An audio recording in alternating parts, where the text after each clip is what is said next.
Okay, let me try this again. I was I was pretty much done almost through this reading from Don't Sweat the Small Stuff, and uh,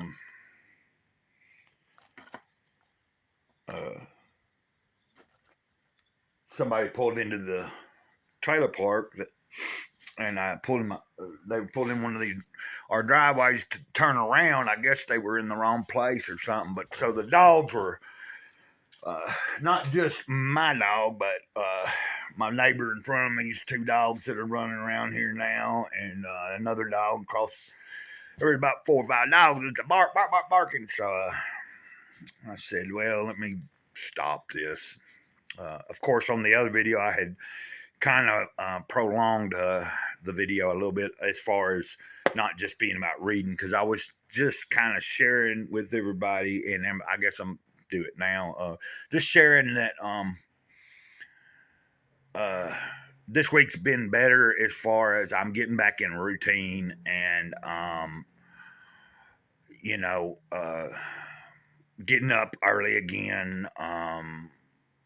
Maybe not quite as early as I was, but getting up, getting some study in early in the morning and going on my first walk. And I'm not walking as far of distances, and that's something I was discussing, that I'm dealing with a sore on my toe, that on a toe that I got to watch and try to not let that get like carried like it's not real bad or nothing, but because I'm diabetic and stuff and everything, it's good for me not to be overdoing it, and trying to allow this to hopefully heal up and not get any worse or become worse than it needs to be. And I have to have somebody look at it or something. And I don't want to go through all that again if I don't have to. So here we go. I'm going to read from Don't Sweat the Small Stuff. This is number 4 in it, in the inch,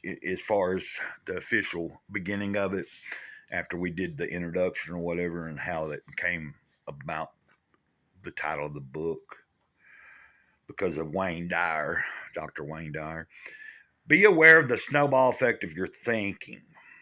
A powerful technique for becoming more peaceful is to be aware of how quickly your negative and insecure thinking can spiral out of control. Have you ever noticed how uptight you feel when you're caught up in your thinking? And to top it off, the more absorbed you get in the details of whatever it is upsetting you, the worse you feel. One thought leads to another and yet another, until at some point you become incredibly agitated. For example, you might wake up in the middle of the night and remember a phone call that needs to be made the following day. Then, rather than feeling relieved that you remembered such an important call, you start thinking about everything else you have to do tomorrow. You start rehearsing a probable conversation with your boss, getting yourself even more upset. Pretty soon you think to yourself, I can't believe how busy I am. I must have 50 phone calls a day. Whose life is this anyway? And on it goes until you're feeling sorry for yourself. For many people, there's no limit to how long this type of thought attack can go on. In fact, I've been told by clients that many of their days and nights are spent in this type of mental rehearsal. Needless to say, it's impossible to feel peaceful with your head full of concerns and annoyances. Yeah, I got to say that, but you know, it it seems like it's not that simple, but when you do start kind of getting certain things together in your head through your experiences, it can come together. Anyway, it can get better.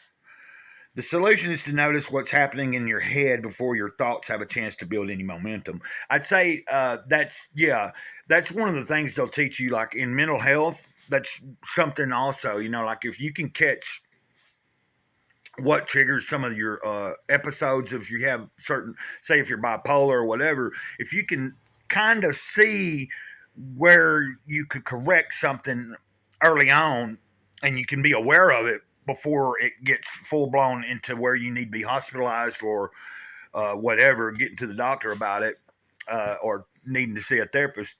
You can, if you're able to observe those, it's easier to step back from yourself quicker. I think that's why I really wanted to share this one today.